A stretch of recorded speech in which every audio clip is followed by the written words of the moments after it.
Kaya ito yung pinaka mahirap na part. Hello! LSD tayo for today. And my target for today is 16 kilometers. At may dala rin tayong isang gel na ititik ko around 9 kilometers para nasanay tayo sa mga gel at di tayo naninibago during race day. Tara, takbo! Kinikip natin yung heart rate natin up to 145 lang in this run. Kaya try natin i-maintain na hindi tayo mag-over 145. 1 km, 4k. So far, nakikip natin yung heart rate natin na below 145. That's great. Sa tagal akong tumatakbo, kaya ito yung pinaka mahirap na part. Yung magpigil. 8k, half k na tayo. And so far, pumipitik ng 147, 146.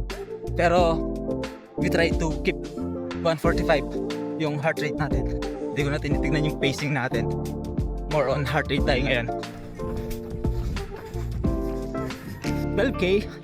So far, nandun pa rin tayo sa 145 na heart rate. At maintain na natin. Only 4 kilometers left. Let's go. Thank you, Lord. 16k for today.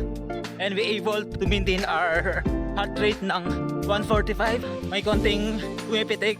Pero we're good. Keep running, guys. Keep motivated. Peace out.